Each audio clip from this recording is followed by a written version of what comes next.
Boa tarde a todos, obrigado pela apresentação, obrigado pelo convite. É um prazer estar aqui com vocês, lamentar não ter podido estar presente, mas é um momento ainda complicado que a gente está vivendo pessoalmente, mas não faltarão oportunidades para a gente estar juntos de fato. A minha palestra, deixa eu abrir aqui, deixa eu compartilhar.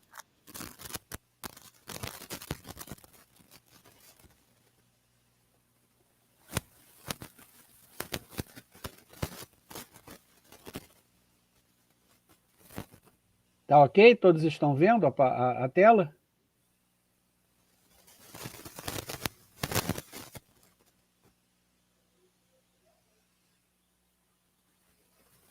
Ok. Você pode continuar.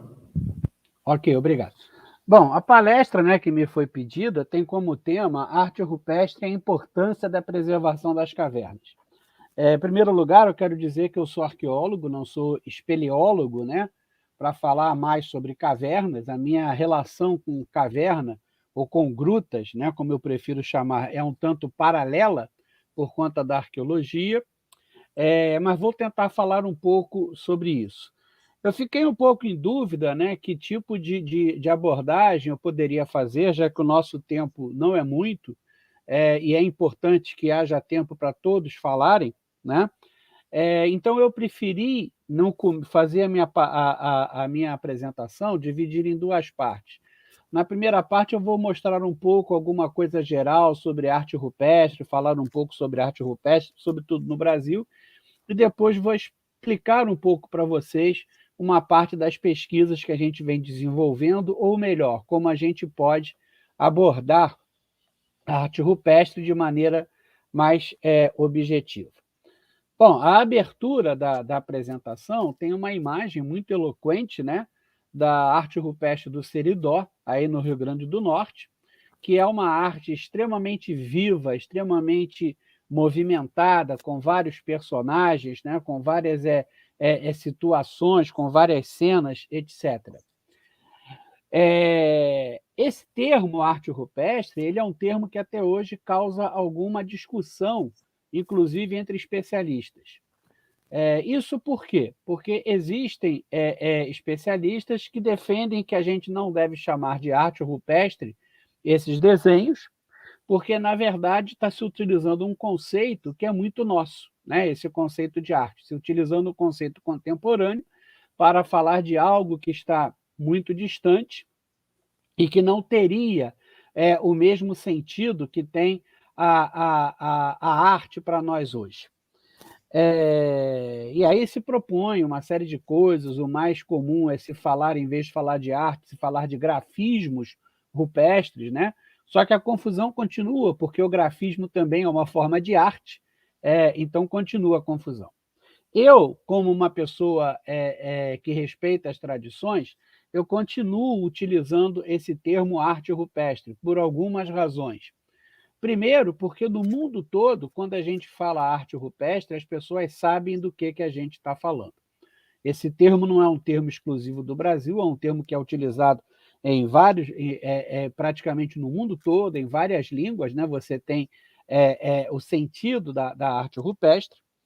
Segundo, porque o fato da gente chamar de arte não tira desses desenhos, dessas representações, outras possibilidades de entendimento ou outros significados. Por exemplo, fala-se que não se deve utilizar esse termo arte, porque se deve enfocar ainda mais, se deve enfocar bastante o caráter de comunicação desses desenhos, né? Quando as primeiras populações, as populações mais antigas, começaram a fazer desenhos nas grutas, etc., elas estavam comunicando, elas estavam passando uma mensagem, né, e perpetuando essa mensagem na parede das grutas. Então, existe uma ideia de que você não deve chamar de arte para reforçar esse caráter de comunicação.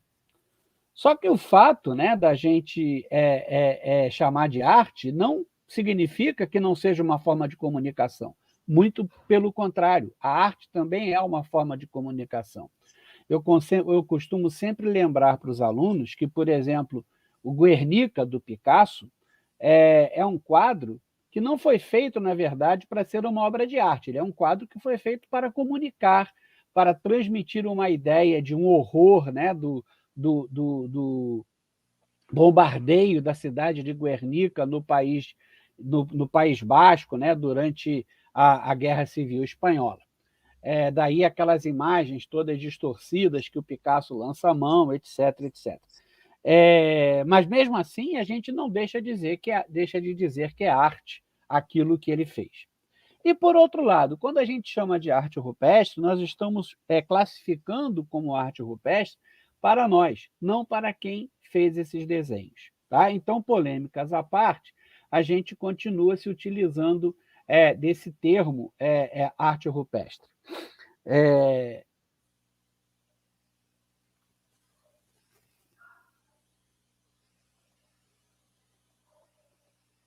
Nesse próximo slide, a gente tem um mapa, que não é um mapa atual, é um mapa de 1984, mas eu confesso a vocês que eu não conheço outro mais recente.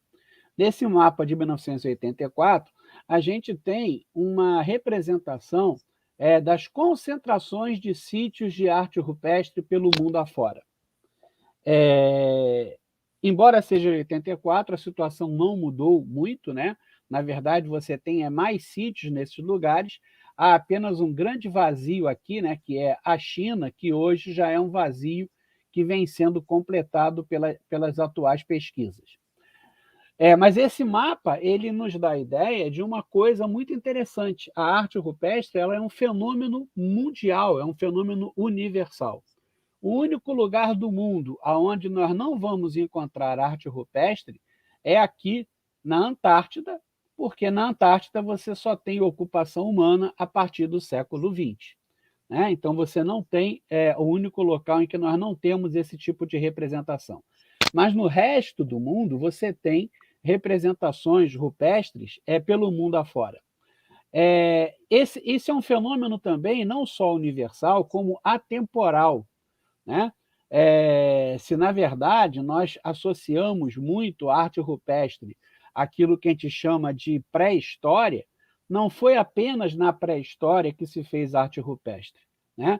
Algumas populações humanas, até pouco tempo, como os bosquímanos, os aborígenes australianos, os dogons do leste da África, até recentemente ainda faziam arte rupestre. Os Dessana, aqui na Colômbia, ainda fazem arte rupestre.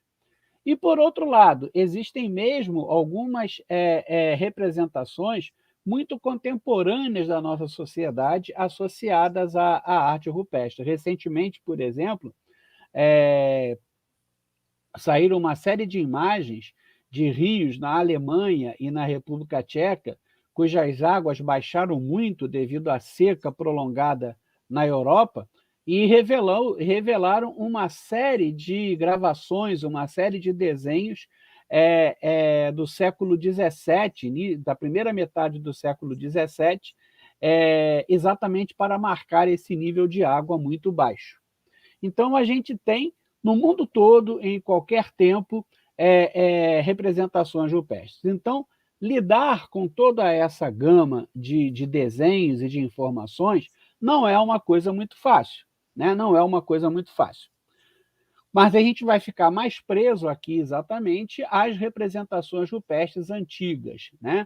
A gente vai falar um pouco mais aqui daquilo que eu chamo de Brasil antigo, Brasil antes da chegada do colonizador, o que a gente tinha de arte rupestre. Na verdade, em vários lugares do mundo, vários lugares da América, em outros lugares do mundo também, a presença do colonizador não significou o fim dessa tradição de fazer arte rupestre, muito pelo contrário.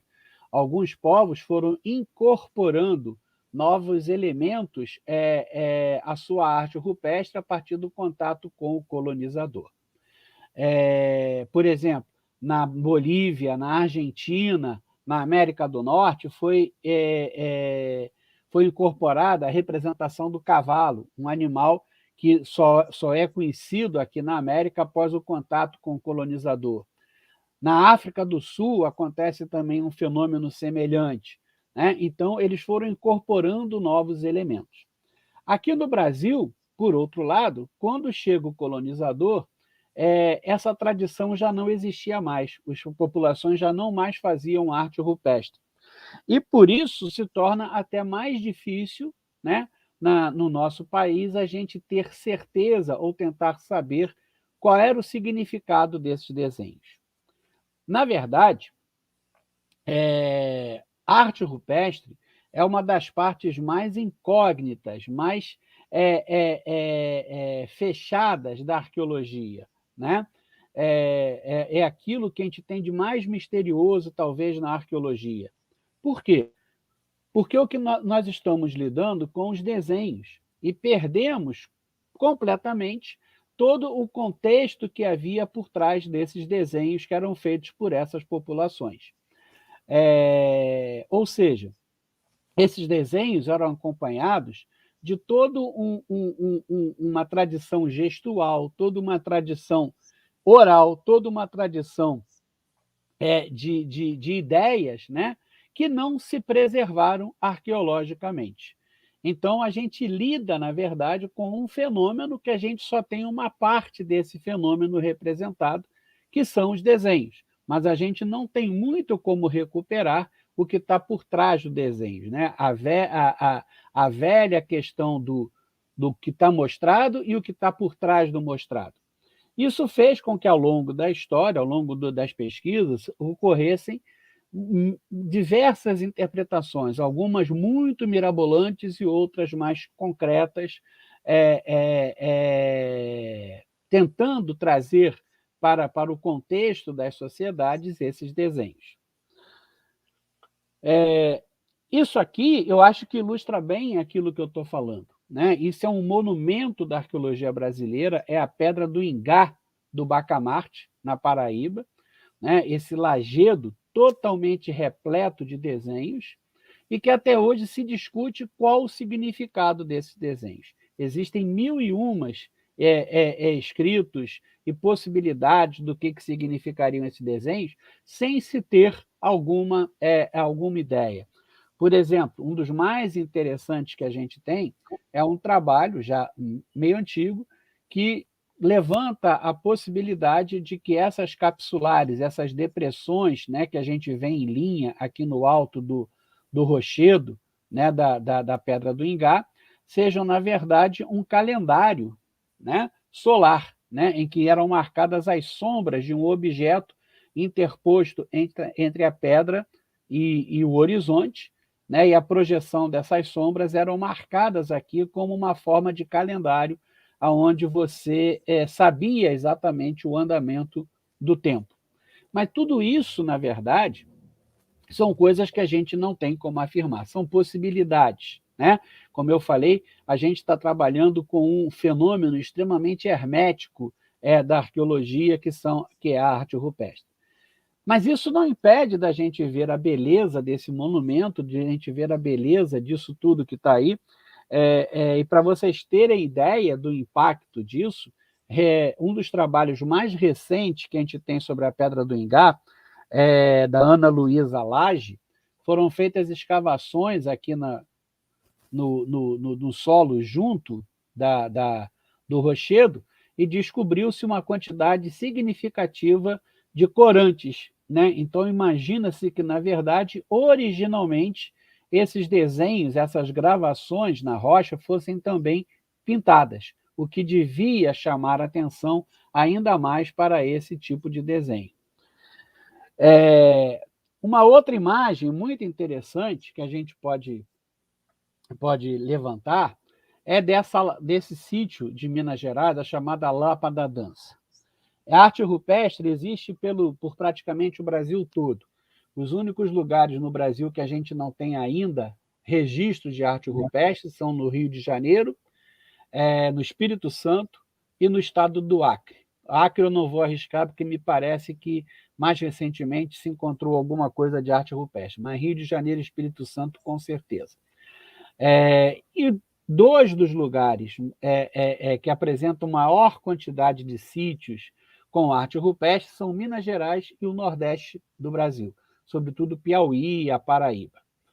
E em Minas Gerais, um dos sítios que se destaca é exatamente esse sítio já bastante conhecido, né, na região de Lagoa Santa, chamado Lapa do Balé. O próprio desenho, né, eu acho que já mostra o porquê desse nome do sítio, de Lapa do Balé. Né? As figuras parecem estar dançando, estar se movimentando. E isso é uma outra característica desses desenhos. Né? Todo esse movimento, toda essa ação que é passada nesses desenhos. E vocês percebam que é um desenho feito de uma forma muito diferente daquele primeiro que eu mostrei do Seridó. Né? É um traço muito mais fino, um traço muito mais muito menos detalhado, mas que dá a ideia para a gente daquilo que está representado. Outra imagem, né, uma das imagens mais famosas que a gente tem de arte rupestre no Brasil, é essa da Serra da Capivara.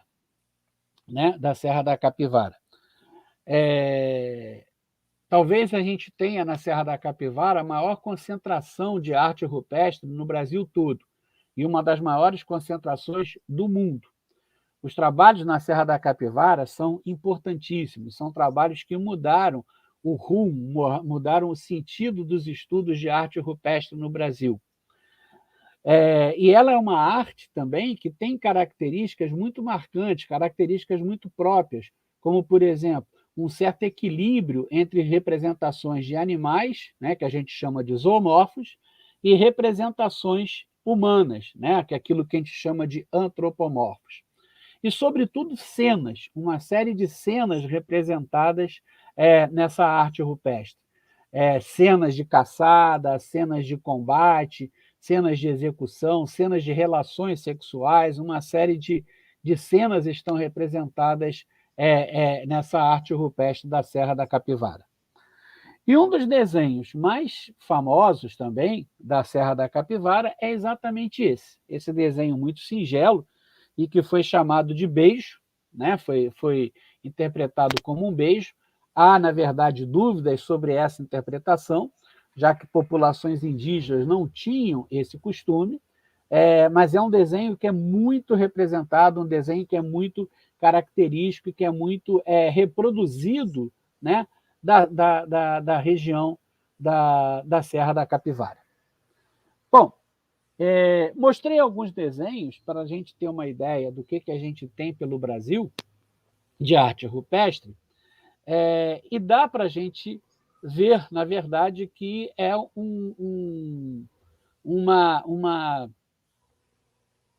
uma dificuldade muito grande a gente saber o significado desses desenhos. Então, o que eu queria passar para vocês, na verdade, agora, é uma maneira, né, que eu encontrei de tentar entender como é que vem a ser esse desenvolvimento dos desenhos de arte rupestre. Isso é um estudo do Picasso, eu vou me servir de um exemplo de arte contemporânea para falar com vocês. Isso é um desenho do Pablo Picasso, um estudo que ele fez para o desenho de um touro, para uma litografia. São 11 etapas, né, até ele chegar no touro que ele vai considerar o touro que ele queria para o seu desenho, para a sua litografia. Esse é o primeiro, e aí vão se seguindo todas essas etapas desse touro, né, até chegar nesse aqui, que é o último touro e é o touro com que ele fica. Esse é o primeiro, esse é o último. É interessante a gente lembrar, ou a gente ver, os comentários das pessoas que estavam trabalhando com ele, né, nessa reprodução. O Henri Parmelan, que era um outro artista que trabalhava com ele nesse momento, ele faz alguns comentários bem interessantes sobre isso. Ele começa dizendo assim, ó: é impressionante vermos que o primeiro touro, esse aqui de cima, era um touro soberbo, bem roliço, muito próximo do real, e este vai se decompondo até que no 11º, esse aqui, só restavam algumas linhas. Jean Celestin, que era o litógrafo, né, que trabalhava com o Picasso, teria comentado o seguinte: vai diminuindo de peso. E ele continua. Henri Deschamps, né, um outro artista, disse que Picasso estava tirando ao invés de pôr. Ao mesmo tempo que ele ia decompondo o touro, ele suprimia. Pensei no primeiro touro e disse comigo, é curioso, ele terminou por onde normalmente deveria começar. Né? Ele terminou por onde normalmente deveria começar. E aí a gente volta para o Parmelan. Mas Picasso procurava o seu touro, e para chegar ao touro de um único traço, passou por todos aqueles outros touros. E quando se vê esse traço único, não se pode imaginar o trabalho que o artista teve. Eu acho que tem só mais uma citação dele, do Parmelan. Cada etapa tem sua carga de realidade, e cada realidade busca uma nova verdade. E a versão definitiva leva em si a imagem que nos vem à mente quando dizemos a palavra touro. E é dessa forma também que a gente pode ver o desenvolvimento da arte rupestre. Os desenhos mais recentes, os desenhos mais atuais, são muito simbólicos, né? Não são desenhos que representem as figuras com todas as suas formas. O desenvolvimento da arte rupestre, ela vai no sentido de simbolizar aquilo que antes você precisava fazer inúmeras linhas para representar. Isso vai levar, por exemplo, um dos maiores arqueólogos que já existiu e um dos grandes mestres que a gente teve no estudo da arte rupestre, o André Lerroy-Gourhan, francês André Lerroy-Gourhan, a dizer o seguinte, que aonde a escrita não caminhou no sentido da representação fonética, mas sim no sentido da representação de ideias, é o caso da escrita oriental, ela teria uma relação direta com a arte rupestre. Uma relação direta com a arte rupestre. Então, a gente, na verdade, trabalha com uma ideia, né? Com uma ideia de que tudo isso compõe toda esse arcabouço, né? Essa herança que foi deixada para a gente até chegar nos dias atuais. Eu não sei quanto tempo eu tenho ainda de palestra, podem me informar, por favor?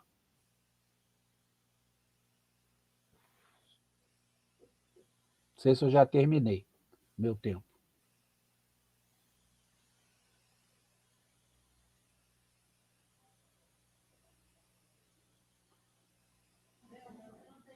Professor, 2 minutos. 2 minutos?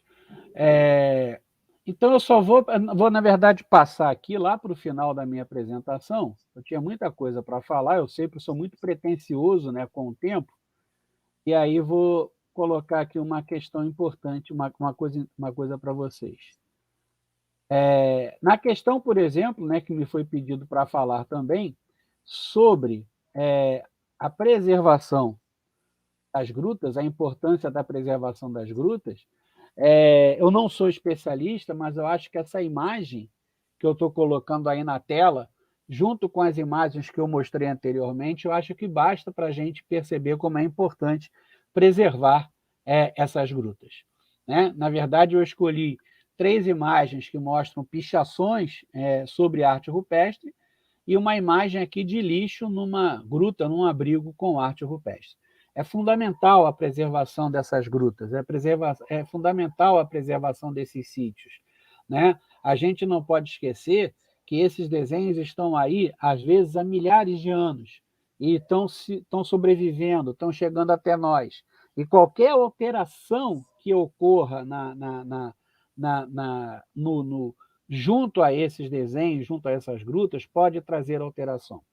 Eu coloquei apenas 2 possibilidades, que são as pichações e os desenhos, mas há uma série de outras, desde, por exemplo, coisas mais prosaicas, como gado, que se abriga dentro dos sítios arqueológicos e se esfregando nas paredes para se coçar, acaba fazendo como se fosse uma verdadeira borracha apagando os desenhos, quanto infiltrações, derrubada de mata que leva à incidência solar sobre as grutas, etc.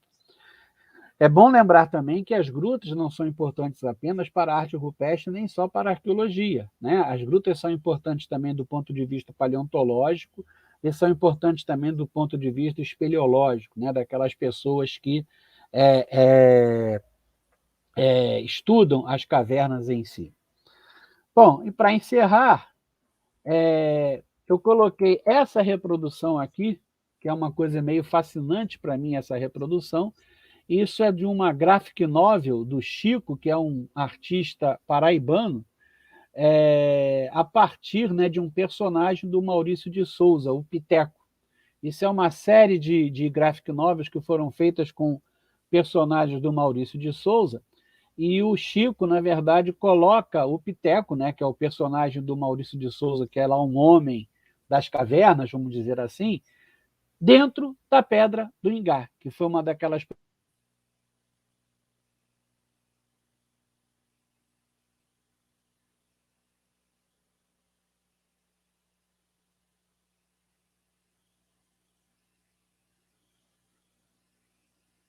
sobre isso. Agradeço a vocês o espaço, agradeço o convite, espero ter contribuído de alguma forma com toda a importância desse encontro e estou aqui à disposição para qualquer pergunta que considerarem necessárias ou pertinentes. Muito obrigado.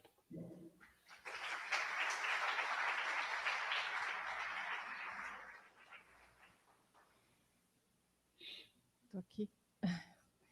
Professor Paulo, muito obrigada. A gente está assim, quase estourando. Oi?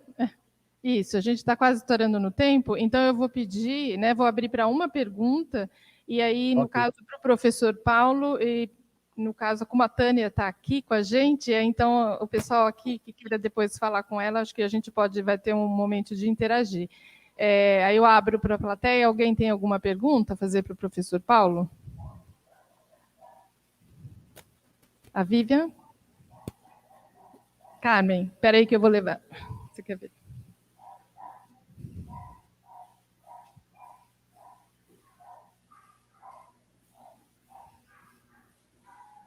Obrigada, maravilhosa palestra. A gente lamentou muito ter que interromper antes, né? Gostaria de ouvir até o final.